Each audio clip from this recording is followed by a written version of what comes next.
Então pronto, boa noite a todos e todas, sejam muito bem-vindos à 17ª live do Instituto Nacional de Assistência Farmacêutica e Farmaconomia. Meu nome é Victoria Libório, sou jornalista e assessora de comunicação para o INAF e estamos transmitindo ao vivo para o Brasil pelo Zoom e conectados pelo Facebook. Para aqueles que não possam nos acompanhar até o final, não se preocupem, esta live está sendo gravada e será disponibilizada em nossos canais de comunicação. Aliás, eu convido a todos e todas a acompanhar nossa programação de lives e edições anteriores em nosso site inaf.org.br ou então em nosso canal do YouTube, onde nós temos lá todas que nós já passamos por aqui. Antes de começarmos, alguns avisos. Nossos painelistas poderão visualizar os comentários no chat e acompanhar as perguntas pelo botão de Q&A, aqui pelo Zoom. Também estaremos coletando algumas questões pelo Facebook. Ao final, teremos espaço para responder algumas perguntas, ou os painelistas poderão escolher já responder algumas questões durante suas falas. Nosso encontro de hoje será voltado para discutir como as mudanças de hoje irão transformar a saúde na próxima década. Contamos com a presença de Tiago Gonçalves, diretor de acesso estratégico para a terapia gênica da Novartis, Tiago Matos, diretor jurídico da Oncoguia, Lucas Corrêa, sócio e diretor de acesso ao mercado e Public Affairs na Prospectiva Consultoria, e, claro, Mário Moreira, nosso gestor público da Secretaria Estadual de Saúde de Pernambuco. Para moderar esta mesa, André Balalai, diretor de acesso da Aquilvia, junto ao professor Lindenberg Assunção Costa, também professor e pesquisador da Faculdade de Farmácia da Universidade Federal da Bahia e fundador do INAF, para quem passo a palavra. Boa noite, professor. Boa noite a todos vocês que me acompanham agora pelo Facebook, aqui nas redes sociais, mas principalmente aqui no Zoom. Hoje a gente tem um debate muito importante e interessante. Eu queria agradecer já inicialmente a todos vocês por aceitarem o convite, estarem aqui, alguns já dose dupla, como o nosso Tiago Matos, da famosa Oncoguia, né? Uma grande participação aqui, e mandar um abraço a todos os associados de vocês, aos pacientes, a Tiago Gonçalves, aqui vem dar uma contribuição importante, né? Nesse debate da Novartis, agradecer também a participação, ao meu amigo Mário Moreira, gestor, e foi anunciado assim de forma entusiástica. Fiquei até com ciúmes, viu, Mário? Mas, mais uma vez, obrigado pela participação. A nosso convidado aqui da Prospectiva, não estou vendo ele aqui, o Vitória, cadê o nosso convidado? Está aqui. Não aparece aqui para mim. Ah, não, agora apareceu. Desculpe, Lucas. Lucas, você tem o nome do meu filho, viu? Então, mais um. Lucas, a Prospectiva vem trazer um pouco do cenário político, né? E das questões importantes que a gente vai debater aqui. Então, a gente tem vários pontos de vista e hoje, eu vou passar o bastão para o nosso menino prodígio, que é o diretor da Aquilvia, um homem internacional, nosso Guga Chakra, diretamente de Nova York, nos Estados Unidos. Agradecer, grande figura, né, um profissional fora de série. Quero agradecer a presença também sua, ele que foi o idealizador desse debate aqui, e agradecer profundamente assim a presença de todos vocês. Não vou me delongar, porque hoje a gente tem 4 debatedores, né? E o nosso guia, que vai ser exatamente o André Balalai, da Aquilvia, que vai conduzir esse debate. Eu vou estar aqui assistindo hoje. Hoje eu vou descansar e ouvir mais e aprender com vocês. E no final eu entro para fazer aquelas perguntas que sempre são necessárias nesse final de sexta-feira, para a gente começar a tomar nosso vinho, né, relaxar após esse debate espetacular. Muito obrigado. André, é com você.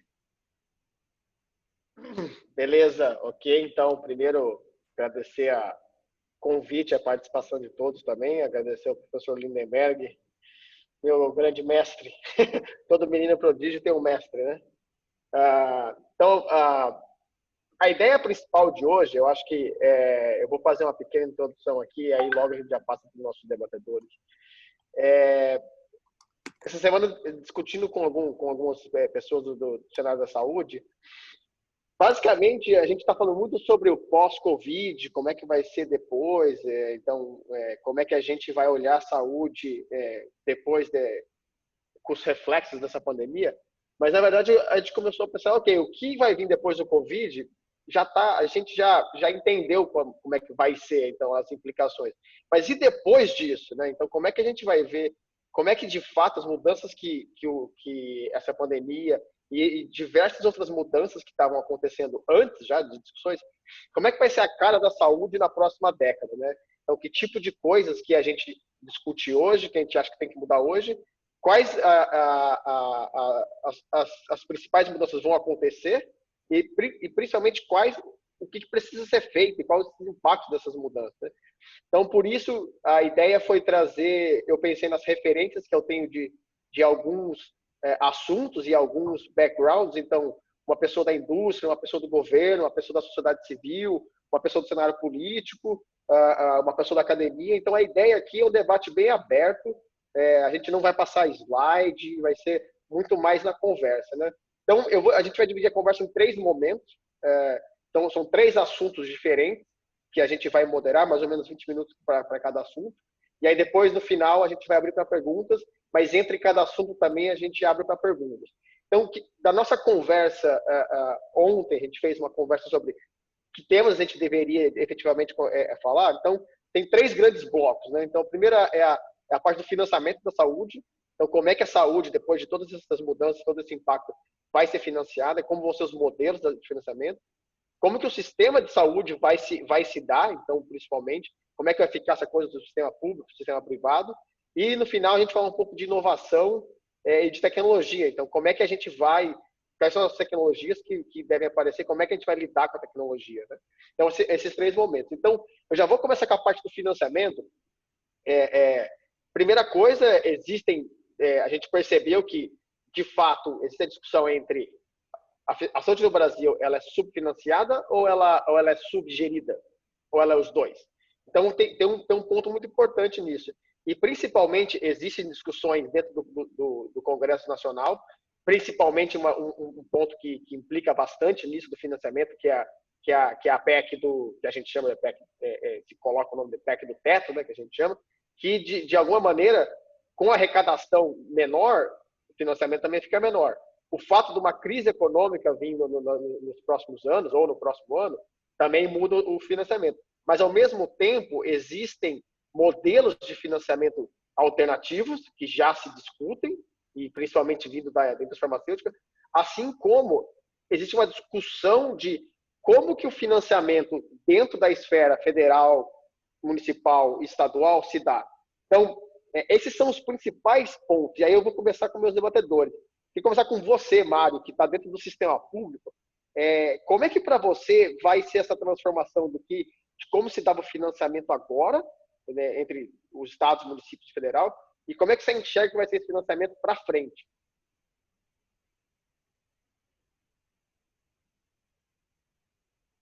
Mário? Acho que o Mário travou, né? Opa, começando. Olá, Mário. Você ouviu, Mário? Repete aí, porque a minha internet deu uma picotada. Como que qual que é a sua perspectiva do financiamento na saúde, principalmente na parte pública, né? Então, como é que se dá hoje, né? O federal, estadual, municipal, e como é que você está enxergando para frente? Como é que você vê mudanças para frente aí? Eu estou bem preocupado com as mudanças para frente. Porque a sua primeira pergunta, se o financiamento da saúde no Brasil ele é subfinanciado ou ele é subgerido. Eu acredito que tem um componente de subgestão, mas, acima de tudo, há um componente de subfinanciamento histórico. Se você for olhar a própria história do SUS, esse subfinanciamento surge na hora que deixou de virar INAMPS e virou SUDES. Então, por natureza. E com a crise financeira, considerando que os orçamentos estadual, federal, municipal, estão sendo dissolvidos como Sorrisal, a gente tem uma perspectiva de piora, porque você tem um atrelamento do financiamento da saúde pública com a arrecadação. Então, estados arrecadam 12%, tudo que arrecadam com 12%, eles contribuem com a saúde, municípios 15%. Então, quando você tem uma crise severa na economia, isso se manifesta no investimento em saúde. Se você for olhar a última proposta do Ministério da Saúde com relação à atenção básica, eles tentaram mudar esse modelo, tiraram a universalização da saúde, e quando veio a pandemia agora, isso repercutiu justamente no financiamento. Porque quando eu coloco um componente que é população visitada, população cadastrada e população atendida, quando a população está confinada, eu tenho uma tendência desses indicadores irem para o brejo. Então, essa proposta de financiamento da atenção básica já mostra que a gente tem que modificar o modelo de financiamento. E já há um grupo de deputados e senadores pensando numa PEC, como foi o caso do Fundeb. Eu não sei se vocês lembram, há 10 anos atrás, o Brasil mais 10, que era uma proposta de 10% do PIB ser aplicado em saúde pública. E o Brasil é um dos países que menos tem um sistema universal, o melhor sistema, repito, o melhor sistema de saúde pública do mundo, mas que é subfinanciado. Ele investe muito menos na América Latina do que outros países que têm.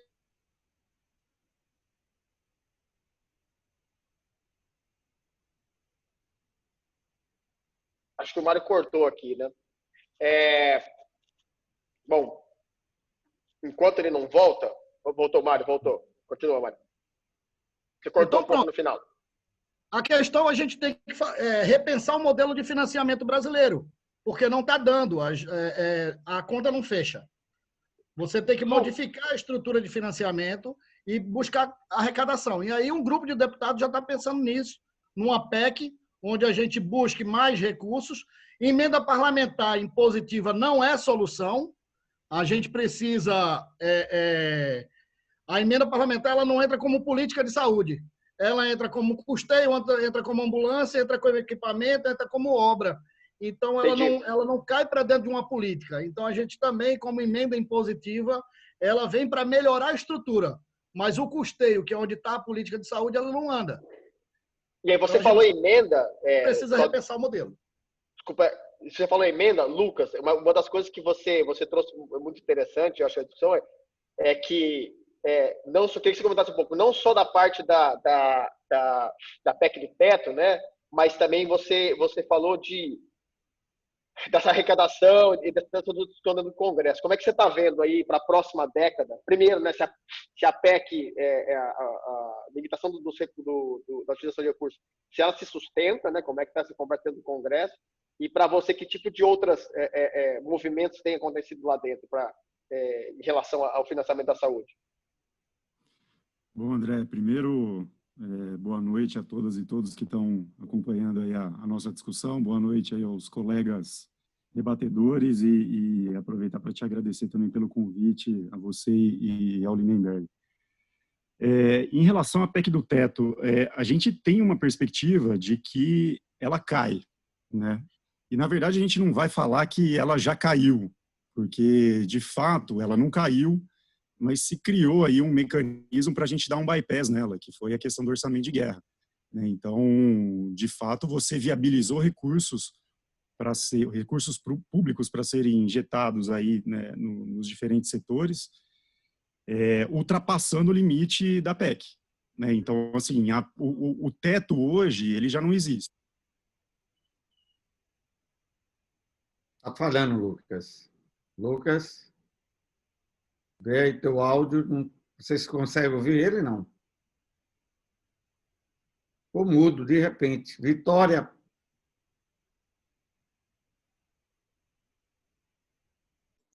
Victória? Eu estou aqui tentando resolver o que tem acontecido com a conexão de Lucas. Está interrompendo o microfone dele. Tenta aí. Lucas? Acontece, pessoal. Aí a PEC... Lucas volta. É a nova PEC, a PEC do teto da banda da internet, entendeu? É a PEC do final do mundo. É a PEC da banda da internet, né? Você pode falar Não, você sabe que tem um apelido, a PEC do final do mundo, né? Eu tive que voltar para o espaço anterior, porque minha internet também estava ruim. Bem melhor aí. Tudo bem. A PEC do final do mundo. Vocês têm que ficar próximo ao roteador antigo. Mas no caso de Lucas é outro. No caso de Lucas, você interrompe o Só microfone na dele. casa de Thiago, que é aquela 4K Plus 8. Então vamos passar a bola aí para enquanto. Vai lá, vamos lá. Thiago Farina, agora é a perspectiva da sociedade. Fala aí, Thiago. Depois a gente passa para o outro Thiago. Quando der problema técnico assim, moderador, eu vou dar uma entrada de vez em quando. Sim, senhor. Bom, gente, obrigado, Lindenberg, André, pelo convite. É uma honra estar participando aqui dessa discussão com vocês. Quando o André mencionou, né, que o tema seria a gente discutir um pouco a saúde para os próximos 10 anos, eu logo me lembrei de um livro, que é esse aqui, que eu li alguns meses atrás, que é um livro, foi escrito pelo criador daquela revista Wired, e ele fala sobre como é que vai ser o futuro, né? E ele traz, por exemplo, algumas questões que me chamaram muito a atenção. Eu tenho uma filha de 2 anos e outra de 4 anos. Provavelmente, quando elas forem adultas, elas não vão saber o que é boleto, elas não vão saber o que é cartão de crédito. Talvez elas não vão saber o que é possuir um carro, né? Elas vão acessar transporte. Muito provavelmente, as minhas filhas, quando adultas, tiverem o diagnóstico de alguma doença, provavelmente não vai ser um médico que vai dar esse diagnóstico, vai ser uma inteligência artificial, né? Que vai apontar para ela que ela tem uma doença. Então, assim, fazer essa reflexão sobre os próximos 10 anos é realmente um exercício muito interessante e muito desafiador. E pegando agora o gancho do financiamento, eu acho que é óbvio que há, como bem diz o Massura aqui nos comentários, não é só uma questão de subfinanciamento, é uma questão de desfinanciamento que a gente vive. Se nada for feito, isso vai se agravar ainda mais, né? Espero que o Lucas já estava introduzindo ali, de fato, seja verdade, que a gente consiga trabalhar aí com uma quantidade de recursos bem maior. É indiscutível que a gente precisa, então, de mais recursos para a saúde, mas também acho que há muito espaço para melhorar o nível de gestão. Eu tenho alguns exemplos, assim, para não deixar essa discussão só no abstrato. A Controladoria Geral da União, no ano retrasado, fez um estudo sobre aquele programa Pronon, que é um programa, uma espécie de lei Rouanet para hospitais oncológicos, né? Que você tenta fazer aí um incentivo fiscal para que entidades doem recursos para que esses hospitais possam implementar em projetos relacionados aí ao aperfeiçoamento e à maior assistência da oncologia. Esse relatório da TCU, ele fez uma avaliação de que o Ministério da Saúde não sabe se 1 centavo dos recursos que foram incluídos nesse programa, e foram milhões incluídos nesse programa, foram bem gastos. E não é que eles não foram bem gastos, eventualmente, que você não tem controle, né? Você não tem realmente uma metodologia de monitoramento, de avaliação da efetividade desses programas. Então, eu acho que há muito espaço para melhor. A gente mede muito pouco a efetividade das políticas públicas. Acho que isso é uma coisa que a pandemia vai trazer como um legado, né? E para os próximos 10 anos, inevitavelmente, a gente vai precisar disso. A gente vai ter aí muitas outras tecnologias que vão ajudar a monitorar para ver se o recurso está sendo bem gasto ou não. Outra questão que eu acho também importante mencionar em relação a financiamento, eu sempre achei essa discussão sobre financiamento uma discussão muito difícil. Assim, eu estudo saúde, direito sanitário há muito tempo, e eu acho que é uma discussão muito difícil de fazer, né? Acho muito mais difícil do que outras discussões específicas, como você vai discutir política de oncologia e tal. Eu acho que para a coisa fluir e ficar boa, o homem médio tem que entender minimamente do que a gente está falando. E o tema financiamento é um tema muito complexo. Envolve tripartite, envolve muitas questões. Eu acho que a gente vai precisar simplificar um pouco essa gestão. A gente vai ter que entender muito bem, a sociedade vai ter que entender muito bem como é que esse recurso, primeiro, como é que ele é separado para a saúde, e aí como é que ele é injetado na saúde especificamente, né? E a partir daí, acho que a própria sociedade vai querer saber se esse dinheiro está sendo bem gasto, e se a forma como ele está sendo gasto de fato, como a sociedade, aí claro que não é um ser único, né, que vai dizer sim ou não, mas a gente precisa trabalhar uma forma da sociedade também legitimar esses gastos de saúde. E acho que a tecnologia vai ajudar muito nesse aspecto.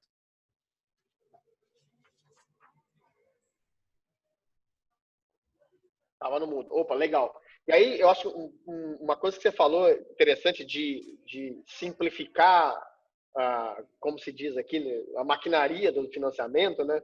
Que eu acho que toda vez que alguém me pergunta aqui nos Estados Unidos, me explica como é que funciona, por que o oral é coberto e o IV não é coberto, por que isso aqui tem que ir na Conitec, não, essa doença não, essa doença tem que ir para o Estado. Mas esse aqui? Então, eu acho que tem tantas nuances e tem tantas regras dentro de regras que ou você é um expert na saúde ou as coisas não saem. E aí, eu acho que essa é uma das coisas, né, toda essa maquinaria, que dificulta uma coisa que o Thiago Gonçalves trouxe, que ele falou uma frase muito legal, assim, que foi a gente vai ter que ser mais criativo na hora do financiamento, né? Então, e principalmente nessa parte de modelos de financiamento alternativo. Então, Thiago, eu queria que você comentasse um pouco de como é que a gente sai, vamos dizer assim, supera essa complexidade sem mudar a regra do jogo. Então, que tipo de ações e que tipo de modelos você enxerga como sendo interessantes e efetivos? Bom, primeiramente, boa noite a todo mundo que nos escuta. Obrigado, André e professor, pelo convite de eu estar aqui com vocês. Como vocês mencionaram no início, eu sou colaborador da Novartis, indústria farmacêutica, mas hoje eu estou aqui como profissional da indústria farmacêutica, então a opinião que eu vou discutir é minha e não da empresa, só para deixar isso claro desde a partida, tá? Com relação ao que a gente está discutindo aqui, a gente está falando muito na esfera governamental e toda a responsabilidade de orçamento que hoje a gente vê por parte do governo. A gente não pode esquecer que é uma esfera, uma sociedade, a perspectiva também tem que ser vista por parte da iniciativa privada. E, na minha opinião, a iniciativa privada, a indústria farmacêutica e outras entidades têm cada vez mais que participar nessa cocriação com o Ministério da Saúde. Já que a gente tem um arroxo financeiro, um orçamento reduzido, como é que a gente encontra uma solução em comum? E aí, existem, né, modelos inovadores, que a gente chama que, para mim, já não são inovadores há muito tempo, porque lá fora já estão sendo utilizados há anos. Mas aqui no Brasil ainda não estão sendo utilizados. E quando eu falo modelos inovadores, é tanto focado na forma de financiamento das tecnologias, pagamentos parcelados, pagamentos vinculados ao benefício da tecnologia, quanto pontos ligados ao próprio desfecho clínico da tecnologia que está sendo utilizada pelo paciente. Como que eu mensuro isso? E aí eu vou muito na linha do que o Thiago, da Oncoguia, comentou. A gente precisa evoluir nesse sentido de capturar os dados, mensurar a efetividade da tecnologia e realmente pagar por aquilo que faz sentido para a sociedade e, de alguma forma, a indústria farmacêutica ter o seu papel.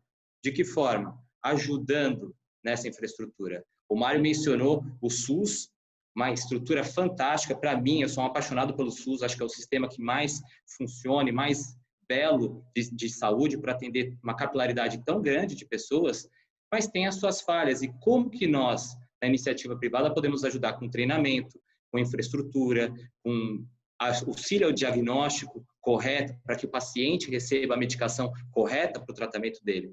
Então, acho que chegou um momento em que não dá para pensar sozinho e culpar ou jogar todo o ônus para o governo. Acho que toda a sociedade, né, tem que ser envolvida. E as pessoas também. Aí o Thiago está aí para representar os pacientes e faz isso muito bem.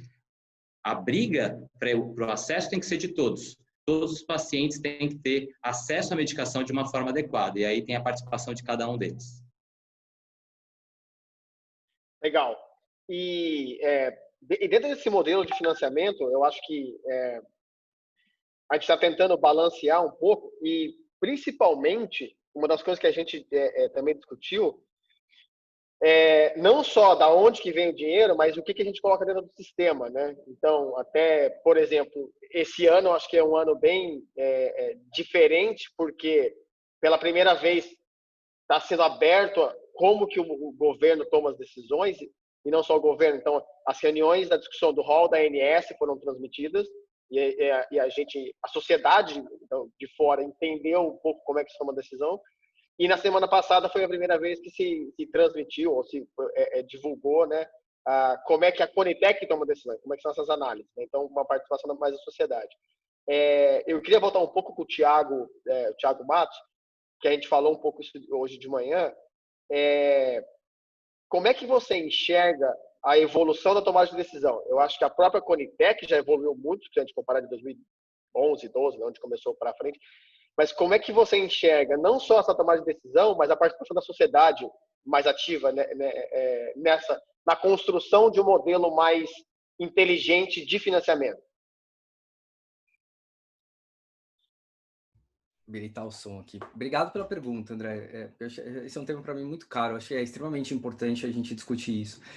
Eu acho que a gente evoluiu no sentido de compreender que o administrador público, aquelas pessoas ali que estão no centro da tomada de decisão, não são oráculos, não são pessoas que sabem de tudo, né? Eu acho que sempre a gente esperou por um salvador da pátria, assim, a gente deposita nessas pessoas, na pessoa que está ali com a caneta na mão, como se ela tivesse que sozinha responder. E a verdade é que essas pessoas, porque é inevitável, é muito difícil, são assuntos muito complexos, elas não sabem exatamente como resolver. Elas estão ali sentindo, ajustando, o tempo inteiro fazendo ajustes, precisam fazer ajustes, né? E a sociedade precisa ter também bastante... tem que ter bastante cuidado para não ficar atacando, tem que ter muita tolerância, porque acertos e erros vão acontecer. E a gente precisa valorizar a intenção de acertar e de mudar de opinião a partir do momento que você identificou que ajustes precisam ser feitos, né? E aí entra, eu acho que essa interação entre o tomador de decisão e a sociedade civil, quando eu falo sociedade civil, eu falo de todo mundo, de pacientes, de indústria, de médicos, sociedades médicas, plano de saúde, enfim, todos os atores da saúde, de forma geral, tem que ajudar o tomador de decisão a buscar construir a melhor política pública possível. Participação social, outro dia eu conversava com a Renata Cury, que eu acho que a maioria de vocês conhece, que é uma advogada especializada nessa área de contratos, de compartilhamento de risco, etc. E ela comentou comigo sobre 3 pilares de participação social, né? Primeiro pilar é transparência. Você não vai conseguir ter uma participação social adequada se a sociedade, volto a dizer, eu digo todos, não enxergarem o mesmo cenário que o tomador de decisão está enxergando. É preciso, no máximo nível possível, você colocar o cenário disponível para todo mundo enxergar, porque só a hora que todo mundo conseguir enxergar o mesmo cenário é que as pessoas vão conseguir trabalhar com soluções compatíveis entre si, né? Se o Thiago da Novartis enxergar um cenário, se o Lindenberg enxergar o cenário, se eu enxergar o cenário, a gente não vai ter um diálogo único, a gente vai ter um diálogo esquizofrênico. Essa é a grande verdade. A partir do momento que você tem a transparência no processo no máximo nível possível, e aí que eu parabenizo a Conitec por dar transparência às reuniões plenárias, você consegue enxergar ali o que eles estão enxergando, você consegue enxergar falhas que às vezes eles, por estarem tanto tempo ali, não conseguem enxergar, você consegue propor soluções, você consegue ter um debate no mesmo nível. E aí você entra no momento, que é um segundo pilar, que é o pilar da interação. Você precisa, depois que a transparência está no máximo nível possível, você precisa ter espaço para interação.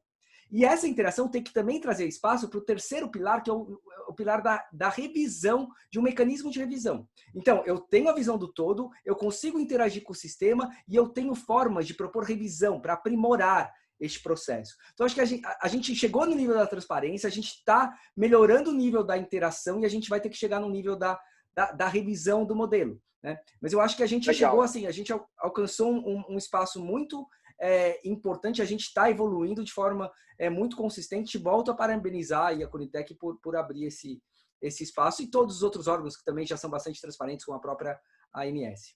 Bacana. E antes, agora o Lucas conseguiu voltar, acho que eu vou voltar um pouquinho da discussão do teto, e eu acho que o círculo da discussão do financiamento se dá mais ou menos nessa parte, né, de que existe uma maquinaria, uma mecânica do financiamento dentro da saúde, público-privado, existe um ponto do financiamento em si, que é a conta de dinheiro, que é a parte da PEC do teto e da arrecadação, existe uma coisa de ser mais criativo e existe uma coisa de como que a gente como sociedade participa, né? Então, essa era a volta que a gente estava tentando dar para fechar um tema de financiamento. Eu vou passar para o Lucas, para ele comentar um pouco mais da PEC do teto. Depois o Mário quer fazer um comentário. E aí eu vou abrir para uma ou duas perguntas sobre financiamento, antes que a gente pule para o próximo tema, que é um pouco de como é que vai ficar o sistema de saúde, a organização do sistema de saúde, né? Então, quem tiver interessado em fazer perguntas, já pode fazer algumas aqui no chat, que a gente vai pegar uma ou duas e passar para eles responderem. Vai lá, Lucas. Bom, desculpa aí pelo inconveniente. Você está me ouvindo bem? Sim, perfeitamente. Tá. Desculpa aí o inconveniente, enfim, os problemas de estar fora de casa. Em relação à PEC do teto, né, só para voltar, então, acho que a gente tem expectativa que, de fato, ela caia dentro em breve, ainda não esse ano, principalmente porque, como eu estava dizendo, né, a gente criou um subterfúgio aí para dar um bypass na PEC do teto, que foi justamente a aprovação do orçamento de guerra, que, assim, independente do teto estar estabelecido, de fato a gente conseguiu injetar recurso onde precisava, e esse recurso também foi para a área de saúde, com todos os problemas aí. Eu acho que eu ia e voltava, então eu peguei algumas coisas do que foram faladas. Para a saúde foram os 38 bilhões de reais, com todos esses problemas que a gente viu aí assinalados, inclusive pelo Tribunal de Contas, e com algumas questões aí sendo propostas, inclusive no nível do judiciário, para questionar o fato de que o Ministério da Saúde não conseguiu executar esse montante. Então, assim, recursos, se a gente for pensar hoje, tem, né? Agora, o que até pela troca de ministros, e esse também é um ponto de gestão que a gente precisa conversar, que enfim, é um ponto importante, porque não basta ter dinheiro, a gente precisa conseguir gastar o dinheiro, né? E a troca dos ministros nesse curto período de tempo e bem no meio da pandemia, acho que afetou a capacidade de gestão ali do Ministério da Saúde, coisa que não deveria acontecer. Agora, voltando para a PEC do teto, qual que é a grande questão? A questão é que a gente tem um problema aqui no Brasil, e na verdade não é um problema, né? A gente tem uma Constituição que ela é generosa e que, do ponto de vista de direitos sociais, foi uma opção que a gente fez em 88, e para viabilizar todas essas questões, a gente precisa de recursos. Então, a gente tem uma característica de ter um orçamento público mais ou menos engessado. Tá? E isso não é uma crítica, funciona assim. Agora, a gente tem uma perspectiva de crescimento desse orçamento que é muito maior do que a nossa capacidade de arrecadação. Então, essas coisas estão descoladas. O que a gente fez com a PEC do teto é justamente tentar limitar a questão do gasto público, para dar previsibilidade para a questão dos investidores e para a gente tentar garantir uma margem de discricionariedade na utilização do recurso público por parte do gestor, principalmente do gestor federal, para destravar obras de investimento, destravar questões aí estruturais relevantes para o país. O problema é que a gente teve quedas de receita muito importantes. Então, quando a gente cai receita e a gente tem um histórico de gasto elevado, esse gasto ele acaba sendo proporcionalmente mais elevado. Então, assim, a gente não consegue combinar as coisas. E o teto, ele simplesmente colocou um limite de gasto. Ele não lidou de forma estruturada com a forma que a gente teria, os instrumentos hábeis para conter o gasto. Um desses instrumentos foi a aprovação da reforma previdenciária. Outros dois instrumentos que estão em discussão, que é a questão da reforma administrativa e a PEC do Pacto Federativo. Coisas que hoje estão no Congresso, né, estão em discussão, mas ninguém, de fato, está se debruçando sobre essas agendas que são extremamente relevantes. E aí o grande problema, então, hoje a gente tem esse recurso garantido para a saúde. Agora, o problema para os anos a seguir, principalmente para estados e municípios, é o fato de que a gente vai ter quedas de receitas extremamente significativas e os estados e os municípios, como o Mário falou, você tem obrigações constitucionais de aplicação do mínimo ali de receita, e aí o orçamento está diretamente vinculado à receita, só que essa receita não vai existir. Então, 15% de nada é nada, 12% de nada é nada. Então, a gente vai reforçar a dependência de estados e municípios das transferências do governo federal. Né? E aí a gente volta para a questão da capacidade de gestão e capacidade de executar o orçamento que eu estava mencionando no começo. Então, assim, a gente tá um cenário bastante preocupante para a saúde, né? Acho que, principalmente no nível federal, a gente tem um mínimo garantido, mas quando a gente olha, porque esse mínimo garantido ele não está vinculado à receita, né? Ele está vinculado ao orçamento do ano passado corrigido pela variação da inflação. Agora, quando a gente vai para estados e municípios, aí é diretamente na receita, e a receita vai ser impactada por conta da pandemia e vai reforçar a dependência do governo federal. Então, assim, a gente tem um cenário bastante complicado, e aí não só para a saúde, para todos os gastos de estados e municípios. A gente sabe que tem vários estados já em situação de calamidade, e aí não calamidade pública relacionada à pandemia, mas antes eles já estavam em estado de calamidade da questão fiscal. Então, assim, a gente tem um cenário muitíssimo complicado em saúde do ponto de vista de financiamento. Desculpa aí me alongar, mas é que é uma discussão um pouco mais técnica e mais complicada, mas o cenário ele é bem delicado para o futuro.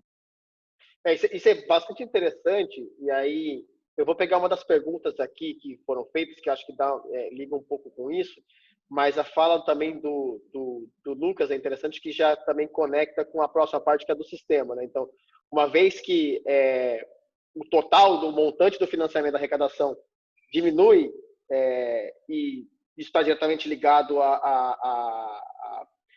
ao crescimento econômico, e aí a gente entra em cenário de crise, que aí a gente vai entrar numa discussão de como é que isso impacta o balanço entre os planos de saúde, né, o sistema suplementar e o sistema público. Mas tem um ponto interessante que, como o Thiago Gonçalves falou na parte dele, essa pressão do financiamento necessita diretamente a criar modelos alternativos mais criativos.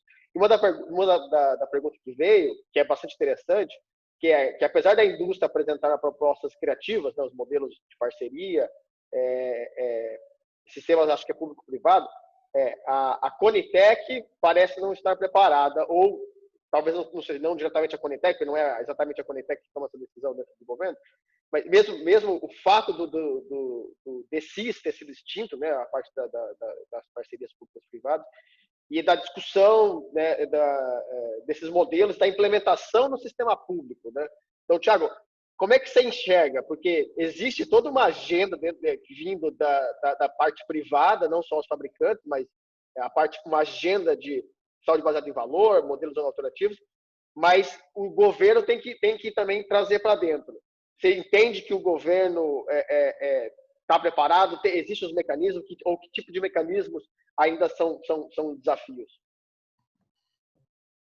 André, eu adorei a pergunta. Acho que super pertinente. E, primeiro, antes de tudo, né, a Conitec, ela tem evoluído de uma forma absurda. Então, hoje, nas discussões que você tem com os técnicos e com os diretores de Conitec, a barra subiu muito. A discussão está em outro nível.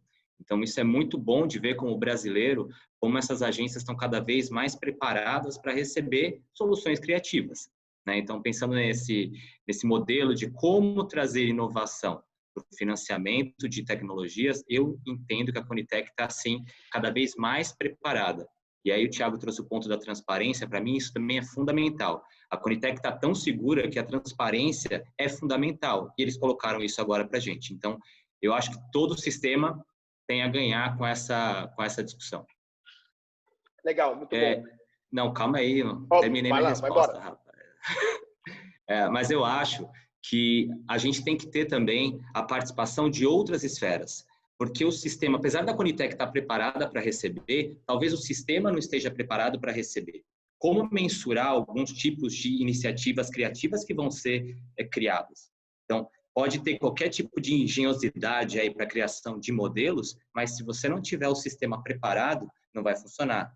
E aí é que eu digo que tem a participação de toda a sociedade civil, inclusive da indústria farmacêutica, com treinamento, com preparação, com infraestrutura para que isso aconteça. Não adianta nada eu colocar um modelo de risco compartilhado, que agora é sexy falar do modelo de risco compartilhado, e na ponta não tem ninguém que consiga avaliar isso, porque não foi treinado para fazer esse tipo de avaliação. Então, isso para mim é essencial, ter os pilares e também, obviamente, não só jogar essa responsabilidade para o governo, para a sociedade como um todo. Todo mundo faz parte do sistema. Legal, bacana. Até antes de passar para a próxima parte, contribuindo nessa discussão, acho que uma das coisas que eu mais aprendi aqui nos Estados Unidos e que a gente chama de modelo inovador e risk sharing, ou modelos alternativos, é que basicamente aqui eles fazem assim, tem risco, coloca no modelo. Então, o pragmatismo, justamente porque é preciso fazer isso aqui, é quase que regra de negócio, você colocar essa interação entre fabricante, pagador e provedor. Basicamente, as coisas são implementadas e se não está 100% perfeito, eles implementam. A inovação é muito rápida para você demorar um ano para montar um acordo alternativo. Se você demora um ano para implementar, já chegou outra coisa. E aí pode acontecer o que acontece com as PDPs. Demorou tanto para uma PDP ser implementada que já tem outra coisa que ficar preso a ela. Né? Aí, pulando para o próximo assunto, eu já vou chamar o Mário. Teve duas discussões muito interessantes sobre o sistema de saúde aqui, sobre a organização do sistema de saúde, que a gente teve uma discussão ontem, né? A primeira o Mário trouxe isso, eu tinha pensado também nisso há um tempo atrás. Foi a primeira vez, o Mário falou, né, que ele ouviu de alguém que o SUS salva. Então, assim, se o SUS o SUS entidade parece que vai sair fortalecido, né, dessa pandemia. Foi interessante para quem tem contato com a Inglaterra, ou tem amigo, alguma coisa, ou acompanha. Durante a pandemia, tiveram muitos eventos de artistas, essas lives sertanejas aqui no Brasil. A maioria delas era Save the NHS. Então, vários artistas arrecadando fundos para doar para o SUS deles lá. Que é basicamente uma coisa natural deles. E eu acho que foi a primeira. E assim, mídias sociais a gente viu muito. O SUS, ainda bem que tem SUS, ainda bem que tem. Então, isso eu acho que como o SUS sai fortalecido, né? Mas, ao mesmo tempo, um cenário de crise econômica migra uma população que tinha plano de saúde para o SUS. E aí, que é a segunda parte da discussão, o Lucas trouxe um dado super interessante de que se você pegar o número de vidas dos planos de saúde acompanhando no último trimestre, ele caiu pouco, e ele deve cair pouco, porque, na verdade, o desemprego, e aí o Lucas vai entrar em mais detalhes disso, vai pegar muito mais quem é informal, ou seja, quem já não tinha plano, ou vai ter uma vamos dizer assim, deterioração das características dos planos. Né? Então, e aí, como é que isso vai impactar? Então, Mário, eu já passo para você essa parte. Então, como é que você vê esse aumento da pressão no sistema e também como é que você enxerga para a próxima década, esse novo balanço de plano e SUS? Beleza. Primeiro, eu fui acordado um domingo com isso aqui. Esse é o maior jornal de circulação dentro de Pernambuco. Para mim, tenho 25 anos de história no SUS, isso foi a maior satisfação. Eu queria aproveitar esse gancho da pressão que o SUS sofre, Balalai, e trazer um pouquinho do que Tiago coloca como precificação, como discussão de novos modelos de gestão, e o que o outro Tiago, do Oncoguia, coloca como o controle social efetivo. É isso que é bonito no SUS. É a diferente visão, é a pluralidade permitindo que a gente construa conjuntamente. Eu acho que o maior sucesso do SUS é isso, que não é uma coisa de uma cabeça só. Agora, tem um problema sério que a gente tem que pensar, que é o modelo de gestão. E não adianta a gente sabe que profissional de saúde ele não passa na academia por disciplinas, por exemplo, a administração de um hospital. Ele vai experimentar no ferro e fogo na vida comum. E foi uma coisa que eu estava colocando na minha tese de doutorado, que era a reprodução burra das coisas. Você aprende com quem sabe menos do que você. Então, a gente precisa começar a qualificar melhor a gestão do SUS. E isso foi uma coisa que Lucas colocou, acho que é importante. A gente precisa trazer esse ponto de qualificação. Agora, a gente precisa mudar a legislação, porque não adianta ter dinheiro com a legislação que tem aí. Para fazer uma compra, são 7 secretarias. Para fiscalizar minha compra, são 27 órgãos de controle. O orçamento está lá na LOA, o orçamento está no POA, o orçamento, diretrizes orçamentárias, lei de orçamento anual, plano plurianual, plano estadual de saúde, plano municipal de saúde, agenda da saúde, e eu vou executar com que dinheiro? O orçamento é previsão orçamentária. Não significa que eu tenho dinheiro em caixa para execução. E aí cai uma coisa que o Lucas falou, que eu acho que é perfeito. Quem está fazendo saúde pública na Covid são os estados e municípios. Porque até o orçamento de guerra só se gastou 1/3 dele, 29%. Então, quem está tirando do bolso de estados e municípios para tocar a saúde são os prefeitos e governadores. Então, a gente precisa começar a distribuir melhor as responsabilidades. Como o Balalai colocou, é muito complexo, o cara tem que ser PhD para poder entender a descentralização e a hierarquização da rede. Agora, a gente precisa simplificar esse modelo de gestão.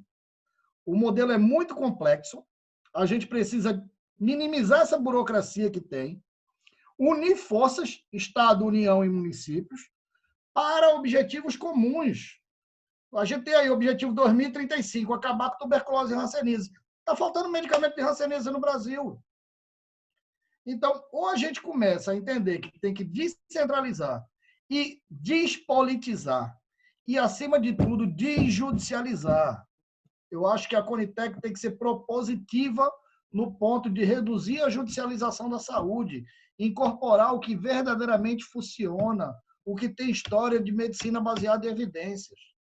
O controle social, os pacientes têm que entender que o médico, por vezes, prescreve um medicamento para se livrar dele, não quer fazer o cuidado paliativo no final de vida. Então, a gente precisa começar a trabalhar isso aí. Por quê? Porque a formação do profissional de saúde, do médico, da enfermeira, do farmacêutico, do odontólogo, foi salvar vidas. E trabalhar com a morte, às vezes, é muito desconfortável para o profissional de saúde. Então, a gente precisa profissionalizar a gestão, desburocratizar, despolitizar e, acima de tudo, mudar a legislação vigente. Não dá para trabalhar com essa legislação que está. Legal. Você tocou num ponto interessante, que é, você falou de desjudicializar, e não necessariamente o judicializar com a judicialização que a gente está falando da judicialização do medicamento, né? Mas a judicialização de maneira geral da saúde, né? Então, você usar demasiadamente um instrumento legal para financiar mais aqui, financiar mais ali. O Thiago Matos, na conversa que teve... Só um complemento. O que está acontecendo no Brasil é uma judicialização politizada. O que governadores e prefeitos estão passando com as compras de Covid mostra que a gente tem que reduzir a judicialização. É esse tipo de judicialização que não dá certo. É a judicialização política, é a judicialização focada, ou a judicialização off-label, ou a judicialização desnecessária. Então, a gente precisa trazer uma nova judicialização. Não é que eu seja contra, mas uma judicialização baseada em resultados. Legal. Então, André, voltando... André, Oi. tem algumas perguntas aqui do Facebook, e aí eu gostaria de saber se a gente já pode fazer algumas, porque eu estou acompanhando o canal do Facebook, eu não sei se você está aí. Eu estou acompanhando algumas. Eu queria complementar com uma fala do Thiago Matos, antes de entrar para uma das perguntas que tem aqui, que eu acho que é bastante interessante, que traz uma outra perspectiva. Que é, a gente estava falando hoje de manhã sobre se por um lado tem toda uma discussão de desjudicializar ou reformatar essa parte, principalmente dos órgãos de controle, né? Tem uma outra parte, como é que vai se dar essa nova interação entre privado e público, né? E o Thiago citou um ponto muito legal, que tem mais ou menos 200 PLs em discussão, né? E se colocou tudo junto. E você falou uma frase que foi muito legal aqui, Thiago, que foi a contrapartida da sociedade, que a gente falou um pouco de, então, ok, se está faltando fundo, vai acabar voltando para a sociedade, ou como copagamento, ou como aumentar o plano de saúde. Mas uma frase que você falou que é a contrapartida, quando você tem previsibilidade, ela é sustentável, né? Então, eu queria que você falasse um pouco de como é que você está enxergando essa nova conformação, até quase que legal, você falou do marco regulatório, né? Então, um pouco de como que você enxerga essas duas coisas ao mesmo, o SUS e o privado ao mesmo tempo, né?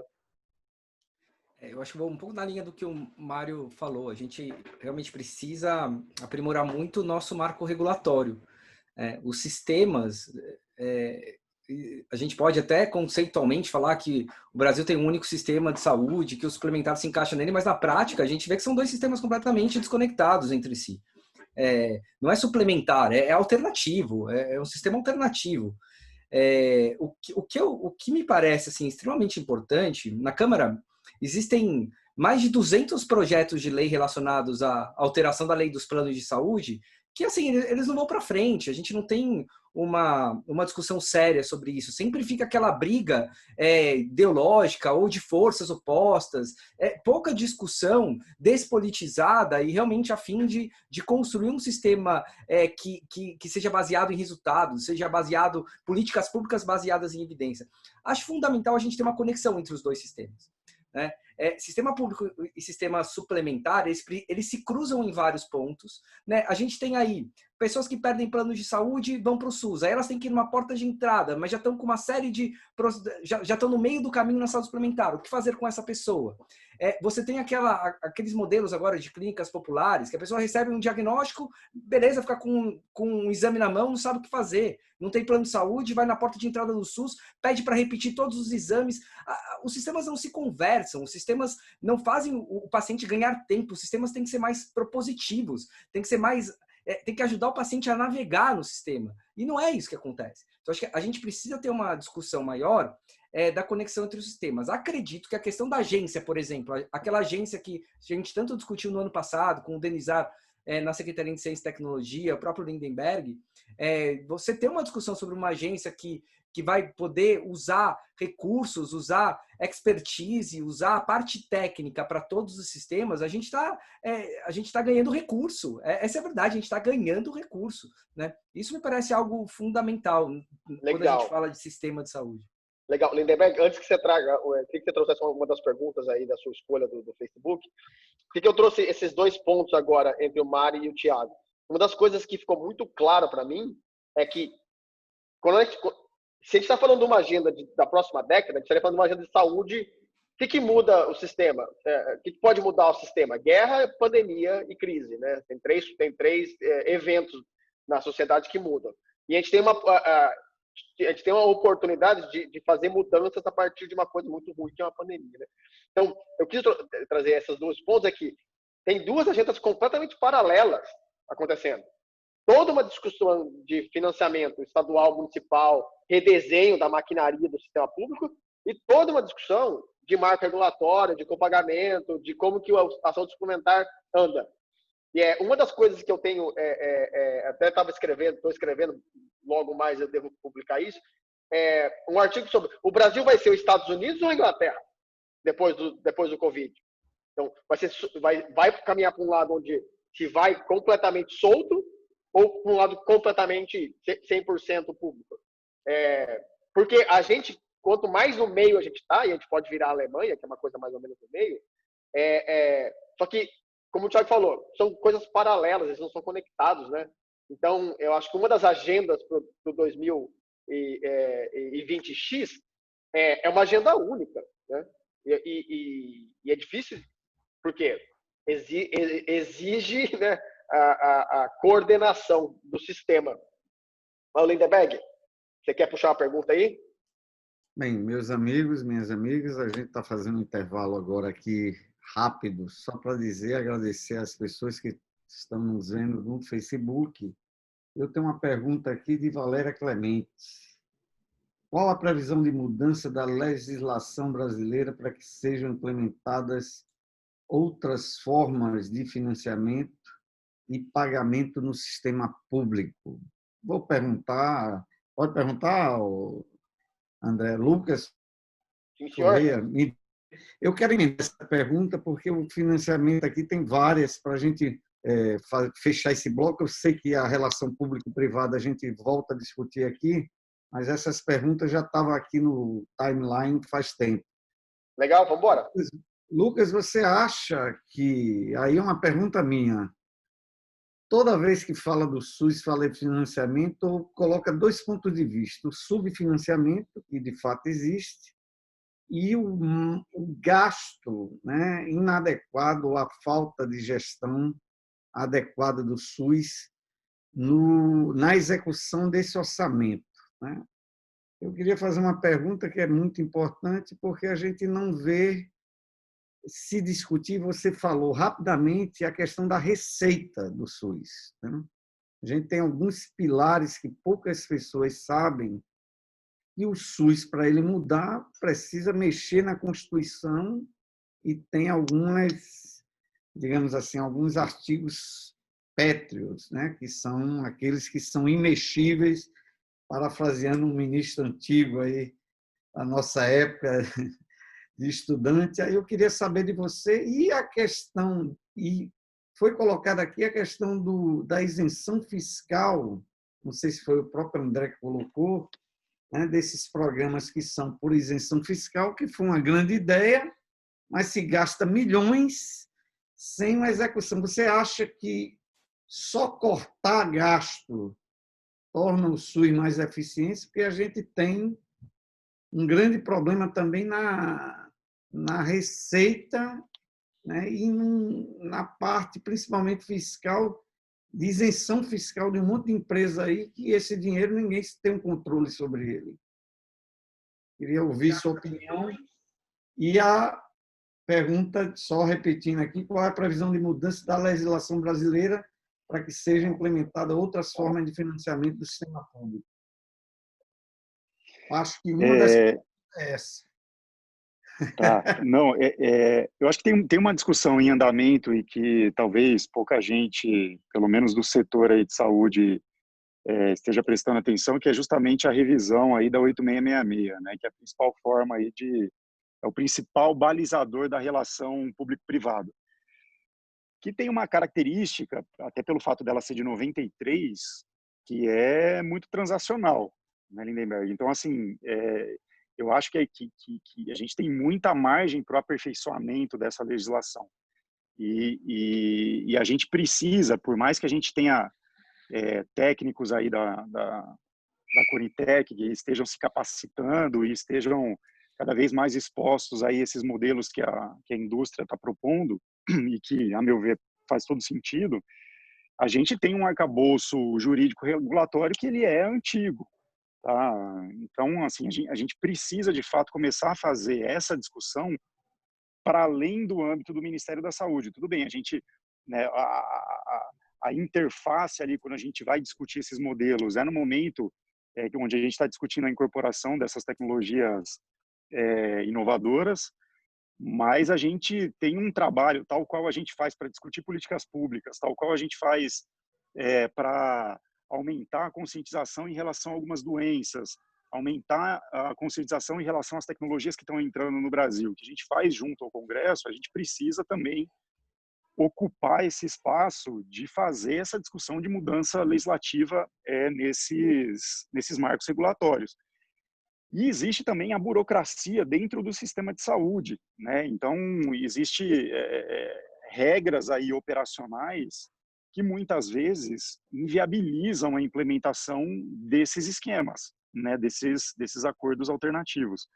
Então, a gente precisa tentar levar essa discussão um pouco mais, elevar um nível aí, num sentido político mesmo, para que os legisladores eles tenham conscientização de que são temas importantes para o sistema de saúde e que, de fato, considerem as necessidades de saúde da população.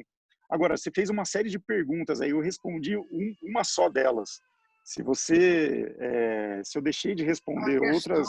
A primeira, assim, respondeu muito bem, obrigado. Essa foi a de Valéria, que eu acho que você pontuou muito bem. A outra é minha. Se fala muito em cortar gasto, né? Teto do gasto, cortar gasto, o governo gasta muito.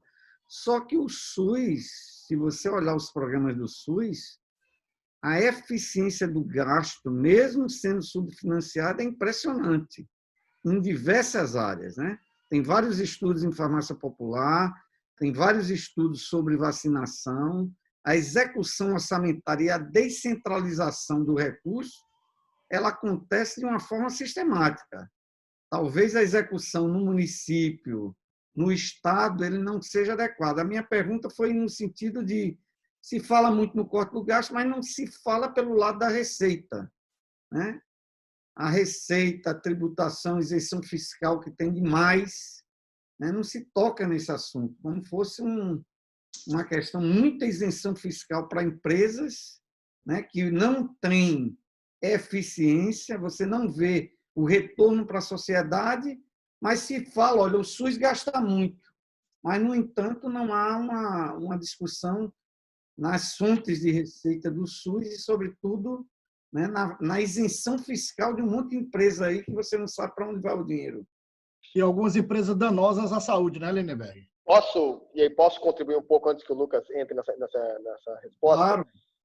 É uma discussão que eu acho que uma das coisas mais legais de eu compartilhando aqui com o grupo, de eu ter mudado aqui para os Estados Unidos, foi enxergar outros modelos de verdade, assim, de perto, assim, sabe? Tanto pelo bom quanto pela parte ruim, assim, né? Eu sempre gostei muito, sempre fui um defensor do SUS. Eu acho que é um dos modelos mais, um dos sistemas mais justos e com todos os seus poréns eficientes em termos de atender uma população gigante. Porém, um dos pontos principais, e aí vai muito na execução orçamentária, é que quase 60% do orçamento é executado por estados e municípios e 40% por município. E tem 5.570 municípios, com 5.570 secretários de saúde, que são indicados por 5.570 prefeitos de 37 partidos políticos diferentes. Então, assim, é impossível você ter uma harmonização, uma gestão, uma execução operacional. Acho que o SUS, o Ministério, ele é muito competente em planejar e fazer políticas. A PNI, hemoderivados, DST-AIDS, são planejamentos muito bem feitos e tem execuções muito centradas. Então, tudo que tem programa e coordenação funciona muito bem. O que fica debaixo do guarda-chuva amplo, que é de execução quase que pura e independente dos municípios, ele vai ter bilhões de falhas e vai ter um amplo espectro de bons e ruins. Então, é uma média com um desvio padrão gigante. Então, um dos modelos que funciona bem, e eu não sei até onde isso está sendo discutido e como que é um pouco da contratualização da assistência básica. Eu sei que é doído alguém ouvir isso, somente quem é bastante ligado à política sanitarista, mas em algum ponto, os postos de saúde já estão sendo contratualizados a partir do momento que as pessoas começam a ter planos paralelos, que é o doutor consulta, que é outros tipos de planos. Então, assim, não estou indo contra esses planos, né, esses modelos, mas, de fato, existe um bypass na assistência básica. E que é o que faz as pessoas falarem que o SUS é ruim, que tem fila. Porque a hora que vai para ser especializado secundário e terciário, aí medicamento sem custo, medicamento de alto custo entregue em casa. Mas, assim, já existe uma contratualização paralela, só que incide duas vezes. Você paga imposto e paga a clínica, né? Para quem não tem plano. Então, em algum momento, um país continental não consegue. A Inglaterra talvez conseguiria, a Suíça consegue fazer uma coisa bastante pública. Mas mesmo a Inglaterra, mesmo o Canadá, que são sistemas parecidos com os nossos, contratualizam na ponta. Com meta, com KPI, com essas coisas. Mas contratualiza. Porque não tem, é muito descentralizado, é muita gente. Então, assim, eu acho que, e aí passando a bola para o Lucas responder, a execução orçamentária depende de 5.570 cidades, cara. Como é que você controla isso? Não tem, por mais real world data que exista, cara, 5.570 municípios, bicho. Haja DRE para olhar. Não, André, deixa eu só complementar, Lucas, uma pergunta para você. Claro. E eu também queria passar essa pergunta depois que você responder também para o Mário. Vocês acham que não dá mais para falar em municipalização? Acabou aquela que era algo que todos os sanitaristas apostavam e tal, pelo menos para algumas políticas, ou não? Nessa linha do que o André mencionou.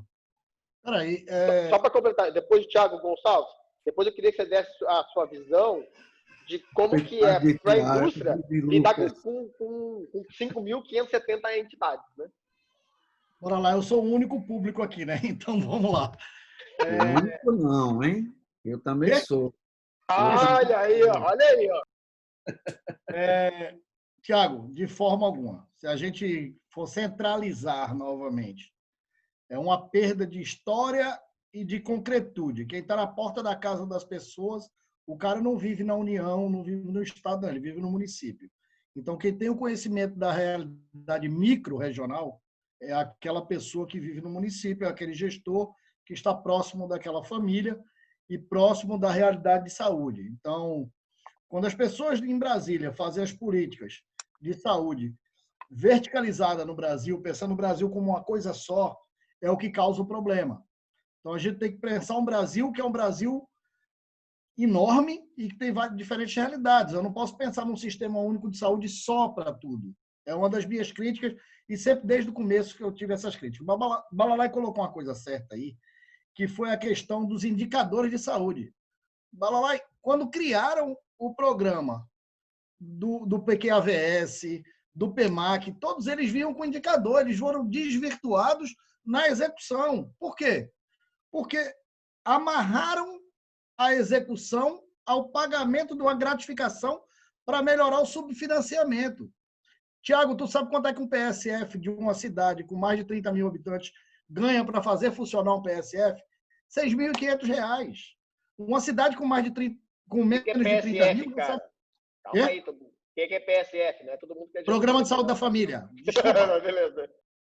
É porque a gente da saúde, a gente abrevia muito. E a gente do Nordeste que fala rápido, aí pronto. Um programa de saúde da família que tem uma equipe de saúde bucal recebe R$ 2.500 a mais. Então, o modelo é subfinanciado. E aí me cria um programa de melhoria de qualidade, baseado em indicadores básicos de saúde para melhorar, e atrela isso a uma produtividade e gratificação de agente comunitário de saúde, de enfermeiro, de técnico de enfermagem. Então, o brasileiro ele tem uma capacidade de desvirtuar as coisas que é uma coisa impressionante. É o jeitinho brasileiro. Já que não tem dinheiro, vamos criar uma solução. Já que não se tem... E aí veio uma coisa que foi o Mais Médicos. Quando você fixou um profissional de saúde no PSF, você trouxe uma melhora de indicadores. Se você pegar a curva do Mais Médicos, por todas as críticas que eu também tenha com relação aos Mais Médicos. Porque, por exemplo, um cara que sai de Havana e vem para cá, e no interior do Nordeste a gente sabe, doutor, eu estou com uma dor no estômago. Para quem não sabe o que é o estômago no Nordeste, é o estômago. Eu estou com a dor no curcovilho, é a coluna, meu velho. Então, para um cara que não é nordestino, que se formou em São Paulo, Rio, vier para cá, já toma um pau, imagina um cara que vem de fora, que não conhece o idioma corretamente. Então, isso aí é uma das minhas críticas. Mas que a gente precisa fixar o profissional, aí eu sou a favor não da retirada da municipalização, mas da federalização da carreira de profissional de saúde da atenção básica. André, tem perguntas aqui no Facebook sobre isso daqui a pouco. Passa para Lucas aí. Vai lá, Lucas. A pergunta é boa, hein? A pergunta é boa, hein? Todas as perguntas. Tiago, a pergunta é boa. Vai lá, Lucas. Não, só para pegar o gancho aí, começando com a pergunta do Tiago, que eu acho que ela é bem interessante. Assim, a gente não pode esquecer que o movimento de municipalização foi o que garantiu a universalização dessas políticas sociais gigantes que tem no Brasil, né? Saúde e educação. Então, assim, o município, querendo ou não, e apesar da desigualdade que o Mário mencionou aí, ele é um ator fundamental para que, de fato, os serviços cheguem na ponta. Agora, quando a gente fala de 5.570 municípios, sendo quase 70% até 20 mil habitantes, a gente fala de municípios que, de fato, são muito pequenos.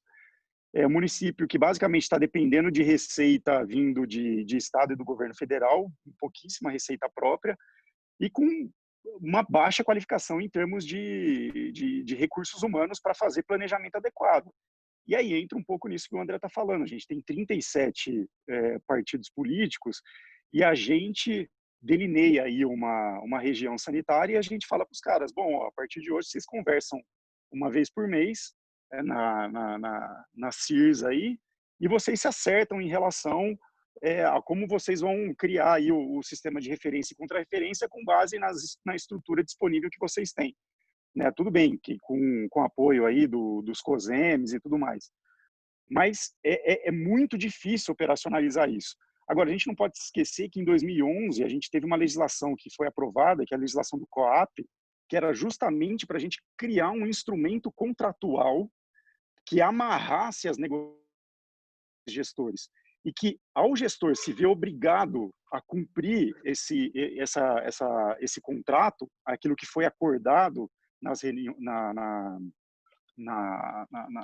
nessas conversas aí mensais, o gestor também se vê impelido a ir para a mesa de discussão de uma forma mais técnica, de fato fazer planejamento e tudo mais. E aí, para pegar o gancho com o que o Lindenberg falou, da questão dos gastos, eu acho que assim, a gente avalia, a gente precisa ver o que a gente está avaliando quando a gente está falando de alocação de recursos, né? Principalmente em saúde. O que a gente está medindo? A gente, obviamente, tem os grandes indicadores aí de saúde pública e tal, mas, de fato, a gente está vendo, e aí pegando o gancho do que o André já falou no começo, da questão de saúde, de value-based healthcare, né? de saúde baseada em valor, a gente, de fato, está entregando valor, né? A gente está entregando saúde para a população.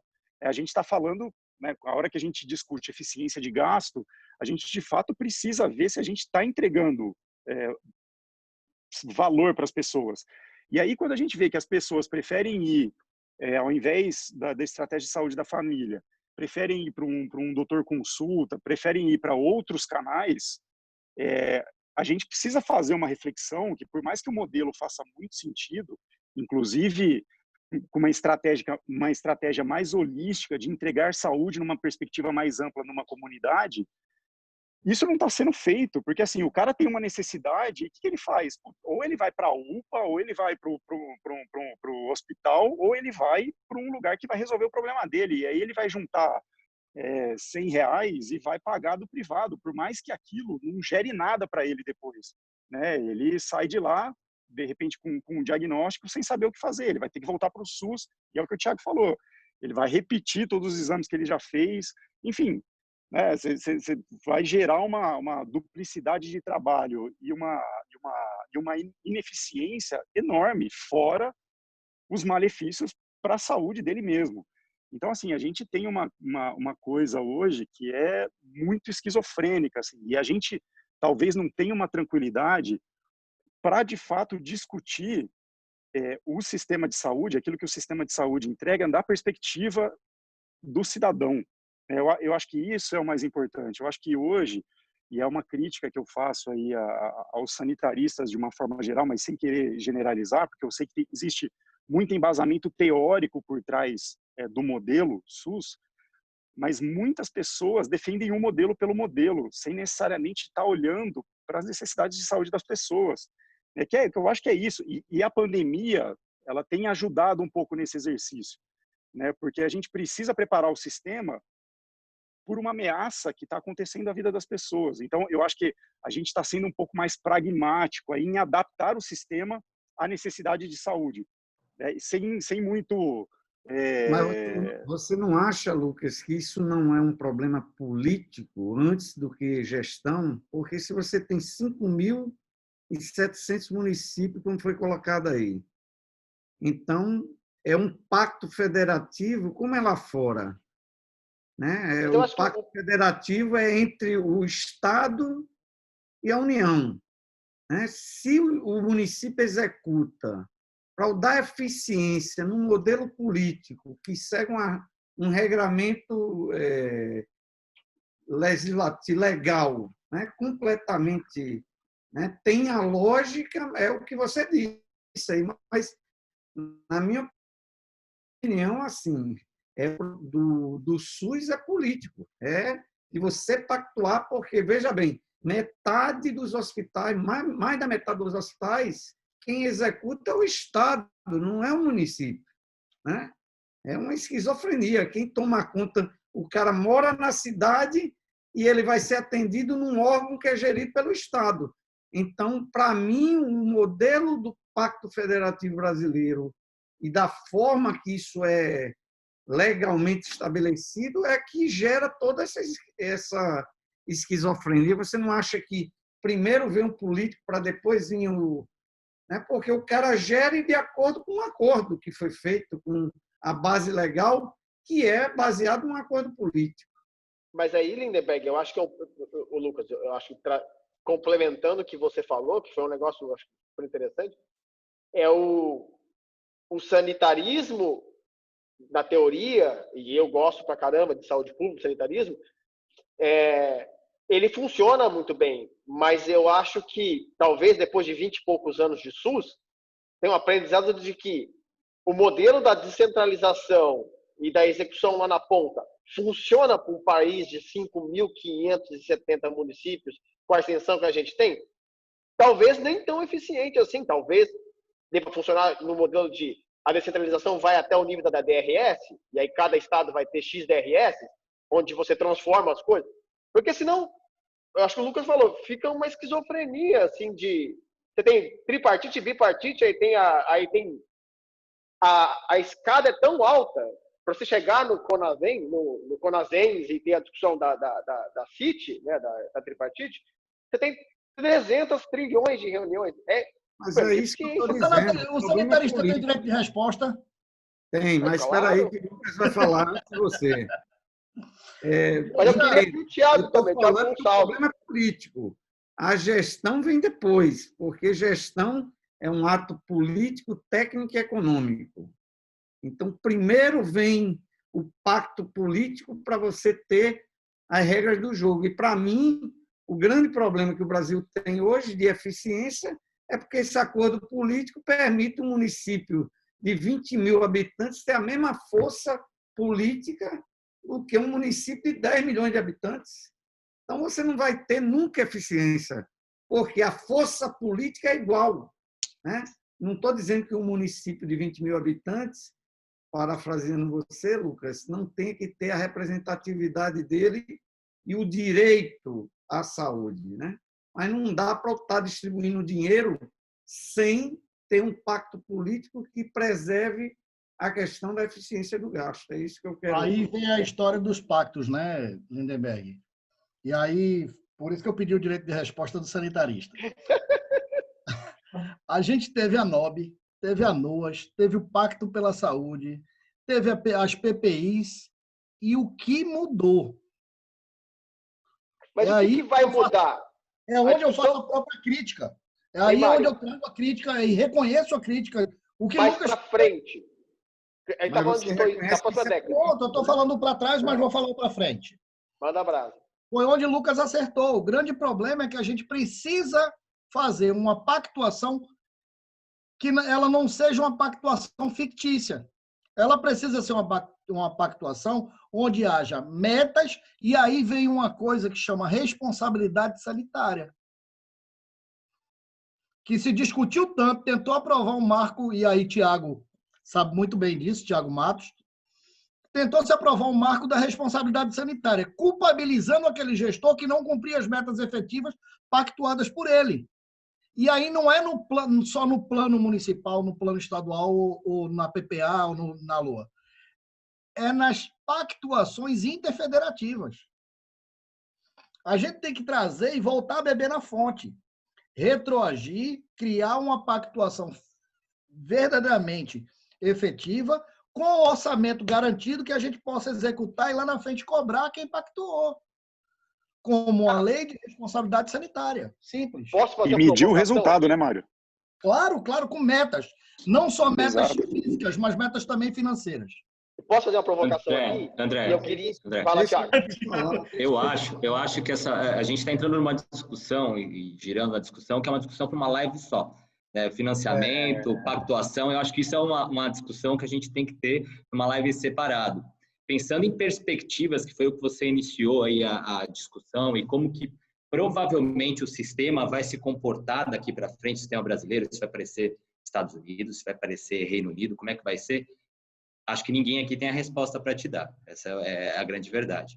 O Brasil é único e tem todas as suas complexidades. Mas a gente está falando de pontos de melhoria. A gente não quer ser nenhum nem outro. eu concordo com você. Eu acho que a gente é único e a gente tem que ter a característica brasileira implementada. Mas a gente está falando de pontos que deveriam melhorar, e eu concordo com vocês, mas também tem pontos que estão caminhando muito bem. Esses pontos eu também queria mencionar para essa perspectiva até 2030. Um deles que eu vejo é o aumento da interligação das agências reguladoras. Então, hoje a gente tem tido aprovações regulatórias muito mais rápidas, a mesma coisa acontecendo com o preço, do que a gente via no passado, seja pela preparação dessas agências, seja por essa interligação entre elas. Então, pensando em perspectivas 2030, eu acho que esse daí é um dos itens que vai vir à tona. E aí, pensando em pandemia, vocês trouxeram bastante o período de pandemia, o quanto que muda o fluxo ou não.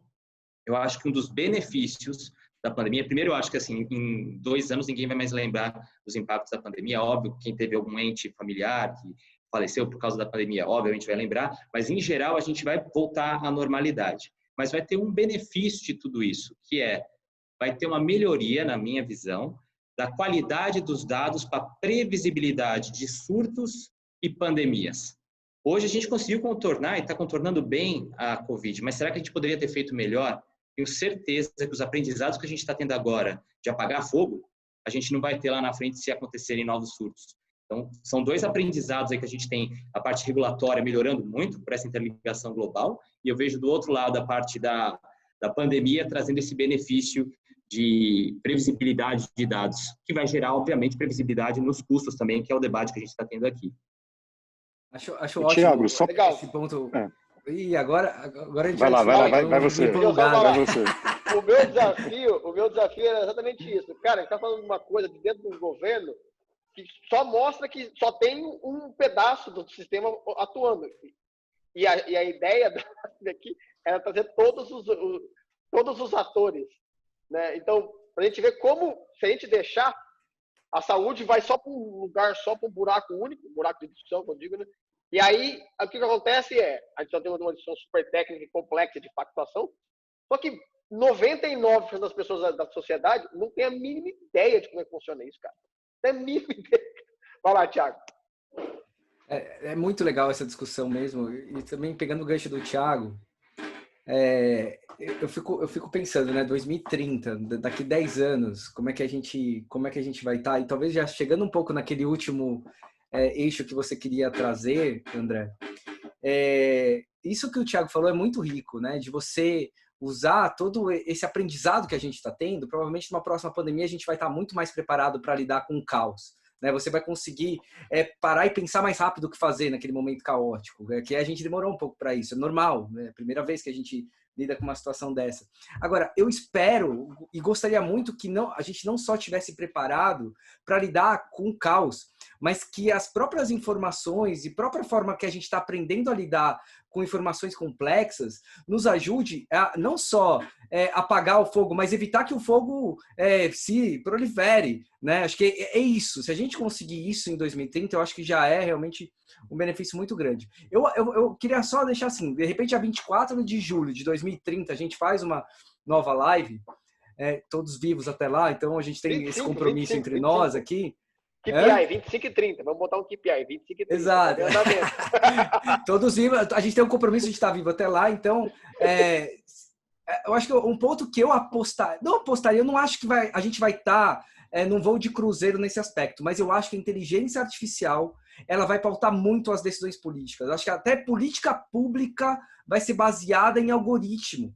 A medicina vai ser baseada em algoritmo. O direito, Mário, para pegar aquele seu gancho da judicialização, vai ser baseado em algoritmo. É absurdo o que a gente tem de decisões conflitantes. Pessoas na mesma situação têm decisões diferentes. Quando a gente fala em súmula vinculante, decisões, recursos repetitivos, a ideia é criar um algoritmo. Súmula vinculante é um algoritmo. Você se encaixou naquele ponto, a sua decisão é essa, é previsibilidade. Você pode gostar ou não gostar da regra, mas você não vai se sentir injustiçado, porque todo mundo vai seguir ali aquela categoria. É claro que essa discussão, mas o médico tem um papel assim, assim, assado. Cara, a coisa não vai ser preto ou branco, assim, ela vai ter uma série de meandros. Mas eu aposto que em 2030 a gente vai ter uma inteligência artificial ajudando muito a tornar as políticas públicas mais justas e as decisões mais baseadas em evidência. Legal, para fechar a coisa, eu acho que queria ouvir de cada um aí, já estamos chegando no final. A gente falou de inovação e tecnologia? Vamos lá. Falar, não, rapaz?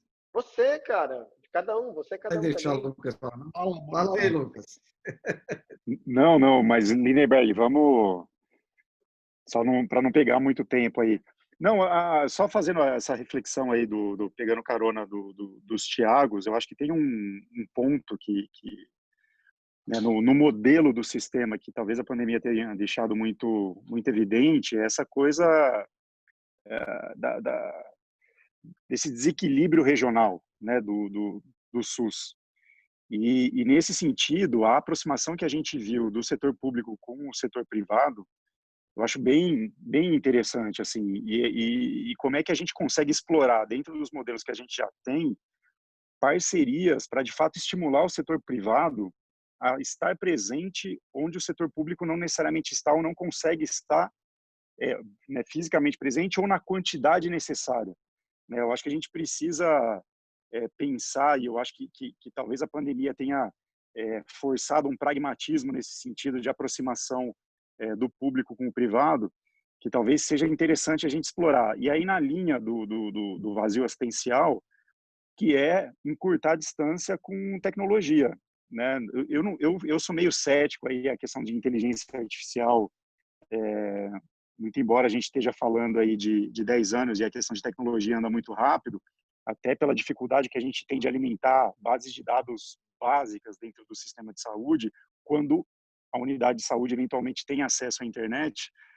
Mas eu acho que a questão da telemedicina, né, desse cuidado à distância, é algo que veio para ficar e que, assim, isso vai ocupar espaço, sabe? Isso vai ocupar espaço e vai gerar eficiências para dentro do sistema. Óbvio que a gente precisa tomar cuidado com questão de qualidade, ver como é que a gente remunera os profissionais de saúde. Eu acho que tem uma série de aspectos sensíveis aí, né, mesmo em relação à proteção a dados e tudo mais, mas eu acho que são pontos que a gente precisa discutir de forma mais estruturada como é que eles vão se integrar dentro da lógica do sistema de saúde de uma forma geral.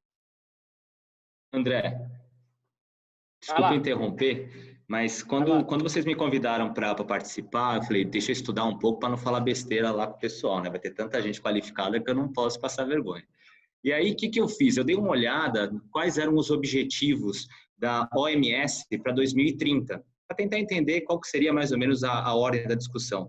E olha que legal, quase tudo que a gente está conversando aqui apareceu como aceleradores nesses objetivos para 2030 da Organização Mundial da Saúde. Então, o primeiro deles, atenção primária, a gente discutiu aqui, atenção primária é foco e precisa ter uma solução.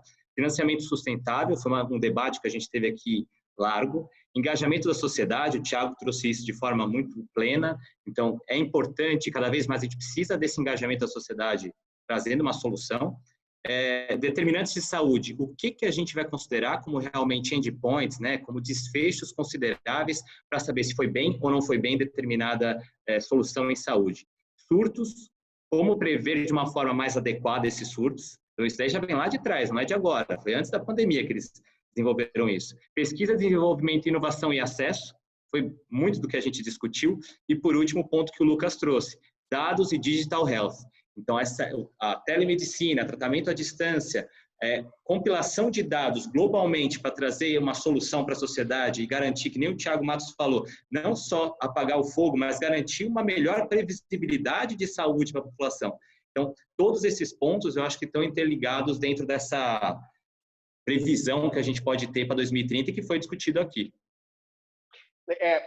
Bem legal, cara. E com um dos pontos, eu acho que a gente discutiu também, a gente está falando de inovação, que eu acho que é um dos pontos que a gente não entrou e você colocou vamos dizer assim, a interoperabilidade de agenda, que foi uma coisa, eu acho que talvez não é todo mundo que está... O Brasil tem um noticiário muito repleto para todo mundo ficar prestando atenção no que está acontecendo no detalhe de fora.